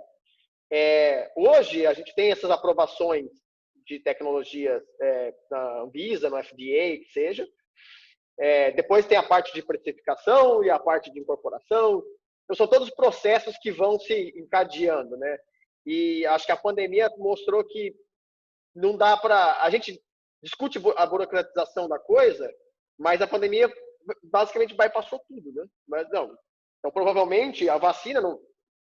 Uma provocação. A vacina vai passar direto. A Anvisa, CEMED, Conitec num abraço. E se passar, né? Se não for quase que por decisão ministerial. E aqui nos Estados Unidos, a Anvisa também já tem essa coisa do fast track, né? De tentar colocar drogas mais rápido. Mas ainda tem toda a discussão de como é que a gente desenvolve tecnologia, né? E para as vacinas, o governo americano fez uma coisa que chamava Operation Warp Speed, que não é botar um fast track na aprovação, ele botou um fast track no desenvolvimento. O governo americano botou dinheiro nas 3 vacinas que ele achava que ia para frente, que são as 3 opções que ele entendeu que ia, e ele investiu milhões e bilhões de dólares para ir mais rápido, porque a vacina que ele entendeu que ia sair. Em contrapartida, críticas à parte, ele comprou o primeiro lote de todas, obviamente porque ele enfiou bilhões no começo. Então, eu acho que também uma das coisas para 2020X eu acho que o processo de desenvolvimento, aprovação, precificação e incorporação da tecnologia vai cada vez mais ser sintetizado num processo de aprovação, não só sanitária, mas uma aprovação regulatória e financeira, vamos dizer assim. Então, talvez o nome ATS já não exista mais, também a gente vai falar de outro nome. Assim como medicina, farmacoepidemiologia virou medicina baseada em evidência, que virou real world evidence, e logo mais vão achar mais um nome bonito para dar para as coisas. Eu acho que a gente vai pensar aprovação, preço e ATS como um processo cada vez mais único. Muito bem. Estamos chegando ao final da nossa live. Eu quero cumprimentar vocês que estão ainda no Facebook. A gente tem algumas perguntas aqui, mas devido ao avançado da hora, a gente vai distribuir essas perguntas para os senhores e vocês podem responder e a gente repassar as pessoas no Facebook. Mas tem uma pessoa que fez uma pergunta aqui, que eu vou deixar, que tem a ver com o que você está colocando, André. Como equilibrar essa equação, a falta de medicamento de hanseníase e a possibilidade de cobertura de terapia gênica em doenças raras? Como lidar com problemas tão díspares? 30 segundos para cada um. E aí a gente fecha e vocês já vão se despedir com mais 30 segundos. Começa com o Mário, que fala mais, que a gente já corta aí rapidinho. Não, vamos com o Thiago. Vamos com o Thiago. Mário fica por último. Eu ganho 1 minuto. Tiago, o que você acha de fazer com esses problemas que são básicos e avançados? Eu acho que os dois têm que ser foco de atenção. Então, que nem eu comentei, foco de atenção primária tem que ser importante para o sistema de saúde, bem como essas terapias inovadoras que estão chegando. Se a gente está pensando em 2030 e está pensando em situações criativas, situações inovadoras e que tragam soluções de saúde, a gente não pode descartar essas tecnologias inovadoras. Por mais que elas tragam um custo mais elevado do que provavelmente tecnologias para atenção básica. A gente precisa ter isso na balança. E por isso que eu insisto, modelos inovadores de financiamento, modelos inovadores de avaliação de tecnologia têm que ser colocados na mesa. E é parte de toda a sociedade garantir essa estruturação de análise, porque senão eu não vou conseguir dar conta de tudo. A gente aprende em economia que o orçamento é limitado sempre, vai ser sempre limitado. Como que eu vou fazer essa alocação depende aí do gestor. Muito bem, deixe suas palavras finais, já estamos nos despedindo. Bom, então eu só queria agradecer ao convite que vocês me fizeram. Fiquei muito honrado de debater com essas pessoas aqui maravilhosas. Eu conheço muito bem todos eles e foi uma honra ter participado dessa discussão. E espero que vocês tenham gostado aí da discussão. E obrigado por ter ficado numa sexta-feira até às 8h40 da noite com a gente. Muito obrigado também você. Tiago Farina. Já queria agradecer a todos. Foi uma... Matos Pode ser Matos mesmo. Pode ser Matos. Eu também queria agradecer a oportunidade. Foi realmente uma conversa muito, muito agradável, né? Muito divertida e entusiasmada. Respondendo a pergunta, acho que não me engano, da Goldete, né? Muito reflexiva e importante. Eu acho que a gente precisa enxergar o sistema, dar um zoom out para enxergar o sistema como um todo. E a gente não pode abandonar ninguém. Eu acho que uma coisa não tem que ser feita em detrimento de outra. Eu acho que todas essas necessidades precisam de alguma forma ser atendidas. E a gente, obviamente, precisa buscar aí algum modelo para atender que seja um modelo de realmente de grande negociação, uma grande concertação social, né? A gente não tem que talvez discutir o que garantir, se vai garantir para a pessoa com hanseníase ou se vai garantir para a pessoa com doença rara. É como que a gente vai garantir aquilo que efetivamente pode ser bom para todas essas pessoas. E aí todos, obviamente, vão ter que ceder de alguma forma, e a gente vai ter que buscar esses modelos absolutamente alternativos, né? Não só esses alternativos que a gente discute aqui, mas a gente vai ter que criar coisas muito novas, diferentes, com resultados, com checagem, com inteligência, enfim, com tudo isso. Grande abraço para vocês. Obrigado pela oportunidade. Muito obrigado, Tiago. Por favor, Lucas Correia, responda a pergunta da Goldete. Eu queria agradecer, tem várias pessoas aqui no Facebook, no Zoom, que são bastante conhecidas. É um pecado a gente citar alguém e depois deixar de citar outros, né? Então, eu queria agradecer a todos vocês. Goldete fez a pergunta. Lindenberg, eu acho que, assim, em relação à pergunta, eu acho que uma percepção minha, assim. Eu acho que a gente precisa, de fato, ter uma política de incorporação de tecnologia. Eu concordo com o que o Tiago está falando. Acho que o objetivo não é deixar ninguém de fora, mas eu acho que a gente, de fato, precisa ter prioridade, sabe? A gente tem aí estudo relacionado à carga de doenças e a gente tem tecnologias bastante efetivas dependendo da doença. E a gente precisa ter uma clareza, enquanto sociedade, daquilo que a gente vai priorizar por conta do resultado que a gente vai conseguir do retorno daquela priorização. Então, a gente tem que conseguir fazer discussões tranquilas, um pouco mais tranquilas nesse sentido. E para questões disruptivas, questão de terapia gênica e tal, a gente precisa ter um canal de fato para de fato se debruçar sobre isso e ver como é que o sistema de saúde absorve, porque eventualmente a gente pode estar falando da cura de doenças, né? Então, a gente precisa ter, eu acho que tecnologias diferentes, canais de discussão diferentes, mas, enfim, a gente precisa discutir isso, primeiro, muito próximo à sociedade e de uma forma muito tranquila. E sabendo que não necessariamente o fato de não incorporar uma tecnologia significa deixar um paciente desassistido. Acho que muito pelo contrário, né? É de fato trabalhar a questão do cuidado de uma forma mais integral. E também, para finalizar, agradeço a você, agradeço ao André pelo convite e aos amigos aí do debate. Uma boa noite para vocês, bom final de semana. Excelente sua participação, muito obrigado também. Mário, com você. Primeiro, Balalai. Balalai é o anfitrião, depois você. Primeiro é você. Balalai é por último. Balalai, eu vou falar em 35 segundos.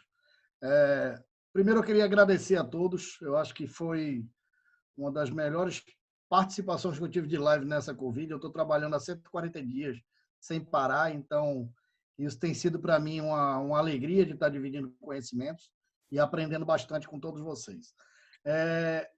Eu digo que o mundo não dá volta, né? De capota. A galera que era contra a vacinação agora está torcendo para chegar logo a vacina.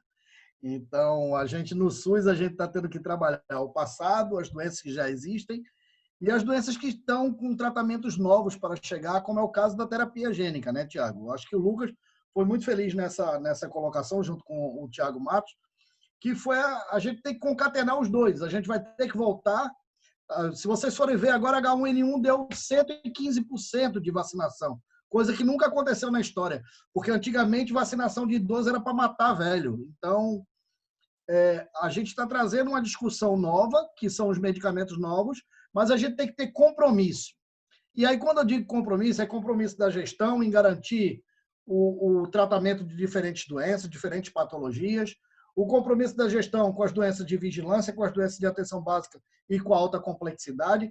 E aí vem o compromisso também da indústria farmacêutica, vem o compromisso da sociedade civil organizada, vem o compromisso de todo mundo. Não dá para largar os medicamentos considerados medicamentos mais antigos e de baixo custo e até medicamentos de alto custo. Então, a gente precisa ter esse equilíbrio. E aí, quando eu digo isso, a gente está passando por uma crise agora que é a falta de medicamento para intubação de pacientes. Então, todo dia a gente tem vivido uma crise. É um brinco lá no meu trabalho. A gente tem um leão matando e tem 2 amarrados para matar no dia seguinte. Então, a gente precisa estar trabalhando essa responsabilidade solidária. Todo mundo que faz SUS, todo mundo que faz saúde privada, todo mundo que faz saúde para o povo, tem que pensar em compromisso. Pronto, Balalai, 35 segundos. Obrigado, Mário. Orgulhoso aqui, hein? Você, André? Ótimo. Primeiro, queria agradecer a todo mundo que participou, todos vocês que puderam participar. Eu estou realmente muito orgulhoso da discussão. Eu acho que foi muito legal. Eu tenho privilégio de ter vocês todos como colegas, né? Então, eu pude ter a abertura de mandar um WhatsApp e falar, cara, vamos fazer uma live sobre isso. E esses caras, pessoas tão competentes e com pensamentos tão diferentes, assim, né? Lá na capacidade de pensar lá na frente. Então, eu me sinto honrado de ter vocês aqui. O professor Lindenberg é um cara que sempre abriu a porta para mim. Desde o começo da minha carreira, um cara que me ajudou. O moleque lá de 5 anos atrás, que estava um monte de ideia maluca, ele abriu a porta para mim, que sem saber se ia dar certo, se ia dar errado. Agradecer também. E assim, como é que eu enxergo duas coisas, né, para responder a pergunta bastante rápido. O financiamento, o dinheiro é finito. Só que o dinheiro é finito por quê? Porque impacto orçamentário você tem que tomar decisão de impacto orçamentário, porque os impactos orçamentários são maiores do que deveriam. Porque você passa a não ter dinheiro para assistência especializada, e você passa a não ter dinheiro para assistência super especializada, como a terapia gênica, a partir do momento que você triplica o impacto orçamentário de uma terapia como essa, por falta de atenção básica. E aí eu vou até fazer um jabá engraçado aqui, porque uma das perguntas que veio aqui no Facebook, e até uma das coisas que sim puxou a minha discussão da contratualização da assistência básica, foi da minha mãe. Minha mãe é médica no interior, no Londrina. Ela fez uma pergunta sobre... Eu ia fazer uma surpresa, você estragou. Ou faz a pergunta ou ele não volta para casa. Não, é que eu tenho que sair agora. Não identifiquei porque ela fez online no sobrenome. A Major Fabre. Ela fez uma pergunta sobre, e o médico na ponta? E com o crescimento das PJ? Então, eu acho que assim, isso é assistência básica. É o cara que vai paga o plano de saúde. Então, assistência básica bem feita diminui o impacto orçamentário de terapia gênica, diminui o impacto orçamentário de oncologia, de anticorpo monoclonal. E aí, você para de ter que tomar decisão entre incorporar produtos de assistência básica no município, incorporar varfarina e etc., e oncologia, para passar a ter uma decisão de assim, qual dos oncológicos eu incorporo, qual é melhor. Então, eu acho que diretamente, a pergunta do Lindenberg, como é que balanceia isso? É que nem escola. Você investe em escola básica, a universidade vem automático. Então, investir em assistência básica e melhorar a assistência básica acaba diminuindo o impacto orçamentário na outra ponta. Então, essa é jeitinho brasileiro, né, Balalai? PJ na ponta é jeitinho brasileiro. E para, acho que fechando essa parte de discussão, meu último comentário, que já fazendo desafio ao professor Lindenberg, esta mesa aqui terá que acontecer no Fórum de Farmacoeconomia, já está a minha sugestão e convite para que ela aconteça em loco. Bom, pessoal, obrigado, valeu, estou muito feliz. E nome, professora Goldete,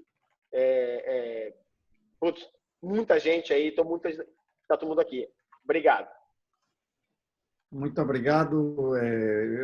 Eu queria agradecer a todas as pessoas que estão no Facebook aqui. Eu estou olhando, tem vários colegas meus, são gestores públicos aqui também, o William, né, e aos diretores do INAF, agradecer a participação aqui de todos vocês e agradecer também aos colegas da indústria aqui.